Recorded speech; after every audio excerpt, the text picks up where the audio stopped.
नमस्कार मित्रों, मैं कृष्ण कुमार दीक्षित आज आपके समक्ष रामचरितमानस के सुंदरकांड के संबंध में कुछ चर्चा करूंगा। संयोग से कल मेरे निवास स्थान पर मेरी धर्मपत्नी ने और बच्चों ने सुंदरकांड का अखंड पाठ रखा है, तो मेरा मन आया कि मैं आपसे सुंदरकांड पर कुछ चर्चा करूं। आपको ज्ञात ही है कि भारतीय जनमानस में रामचरितमानस को कामधेनु कहते हैं। जिसने जितना इससे प्रेम किया उतना ही इससे अमृतपान किया है।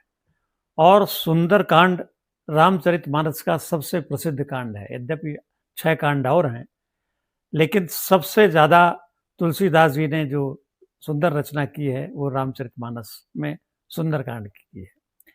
अब आइए इसके पंचांग पर विचार करते हैं। पंचांग का मतलब रामचरितमानस 5 अंगों पर लिखी गई है। सबसे पहले श्लोक आते हैं। रामचरितमानस में तुलसीदास जी ने 28 श्लोक लिखे हैं। वो इतने सुंदर श्लोक हैं कि तुलसीदास चाहते तो पूरी रचना, पूरी रामचरितमानस संस्कृत में लिख देते, लेकिन उनका ध्येय ये नहीं था। वो चाहते थे कि हिंदी में लिखी जाए। तो चौपाइयों की संख्या रामचरितमानस में 9809 है, सबसे अधिक चौपाइयां हैं। और कुल दोहे 1172 दोहे हैं। अर्थात एक लगाया जाए तो 8 चौपाइयों के बाद में 4 चौपाइयों के बाद में एक दोहा लिखा है। मैं इस पर आगे चर्चा करेंगे। और कुल सोरठे 87 सोरठे हैं और कुल छंद 168 हैं।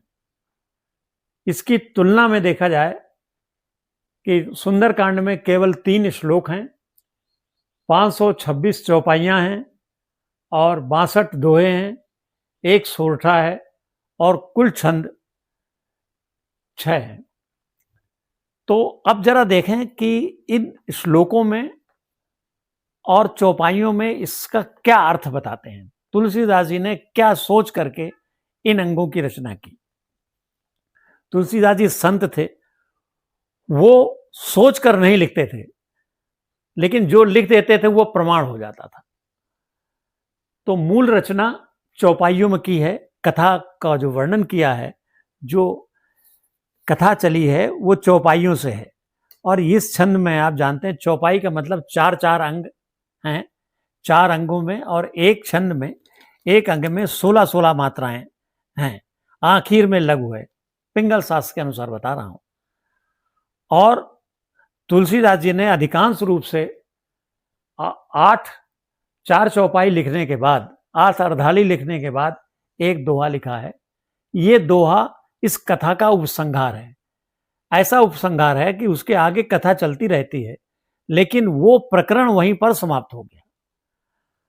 और सोरठा उन्होंने कहीं कहीं जब जहां आवश्यक समझा है वो सोरठा लिखा है,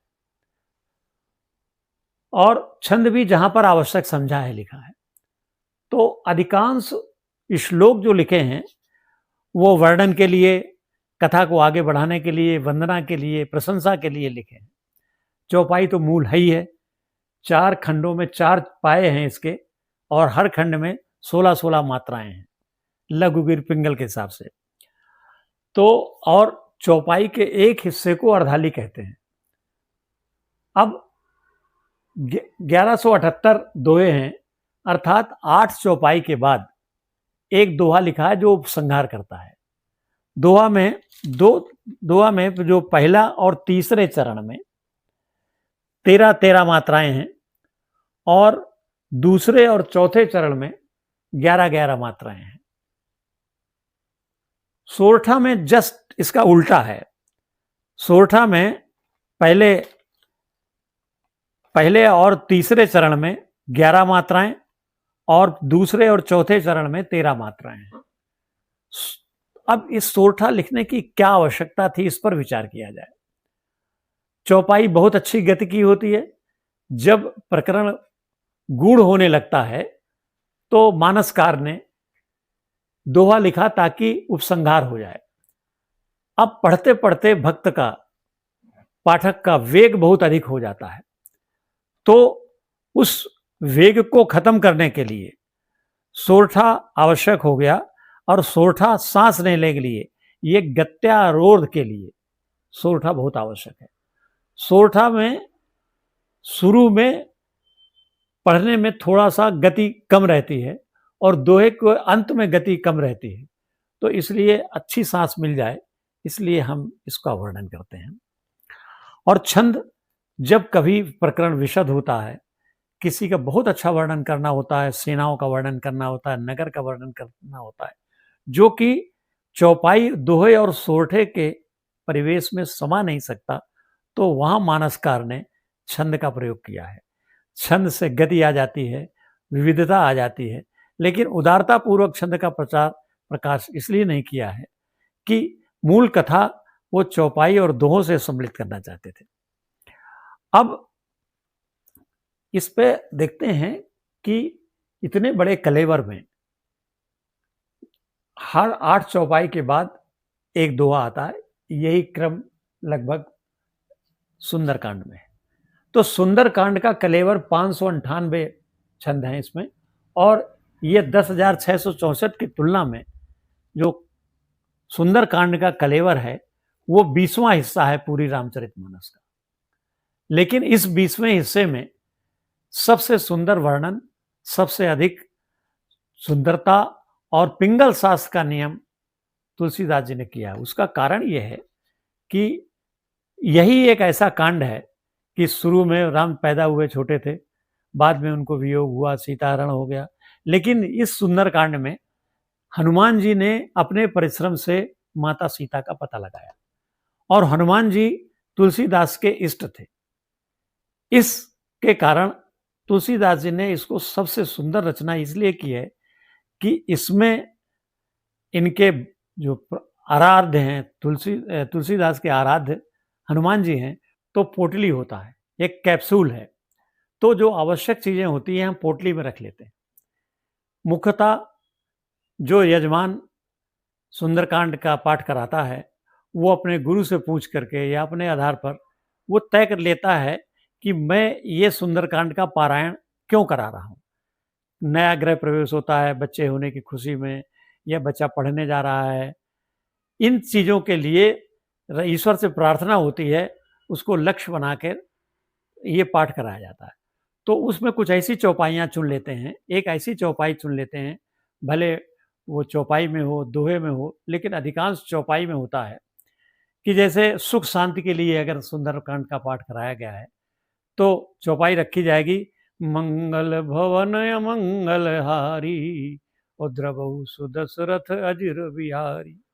इसी तरह दुख निवारण के लिए है और या पढ़ाई के लिए है, अलग अलग चौपाइयाँ उनको संपुट कहते हैं।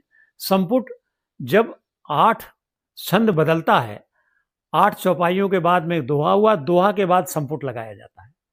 और अगर 2 दोहे एक साथ हैं तो बीच में संपुट नहीं आएगा, क्योंकि वहां छंद बदलता नहीं है। दोहे के बाद श्लोक आ गया तो संपुट लगाया जाएगा। संपुट का एक फायदा यह है कि जो लगातार पढ़ते रहते हैं उनको आराम भी मिल जाता है, और जहां गति का ह्रास होने लगता है तो संपुट गति उत्पन्न करता है और इसके दोष समाप्त कर देता है।